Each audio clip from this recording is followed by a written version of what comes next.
Bitcoin Hoodie Guy coming back to you with another one. I'm just thinking about here on the California coast. You can see this little town, Capitola.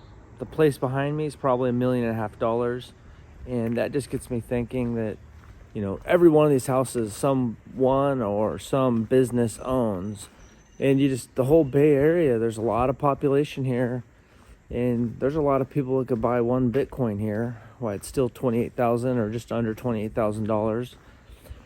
And that makes you just think that there's a lot of people that don't have Bitcoin.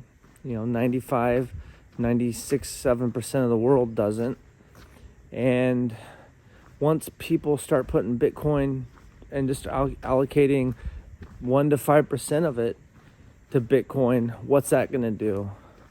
What's going to happen when 75% of the world has Bitcoin?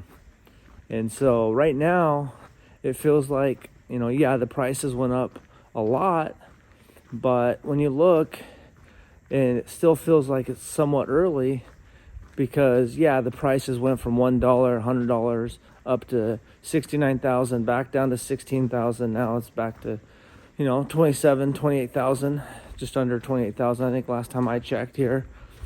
And so to me, it just doesn't take much Bitcoin to be one of the wealthiest Bitcoiners. Now, who knows, but when you look at the purchasing power of the dollar, it's going down over time, and it's the same with all these fiat currencies.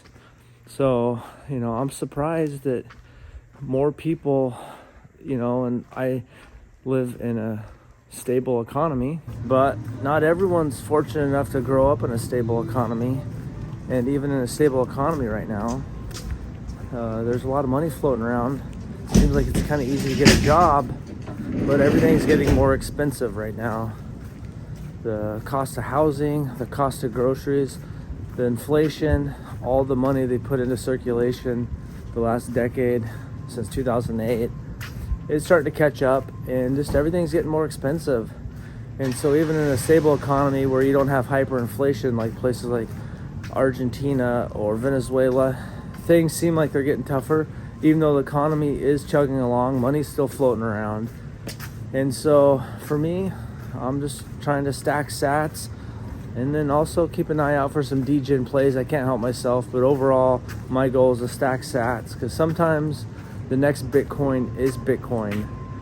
And yesterday when I was asking some strangers, pretty much everyone started to kind of hear of Bitcoin by now, but you know, only one group of guys kind of knew the price and how many there were. And so yeah, let me know what you think. I still think it's early days.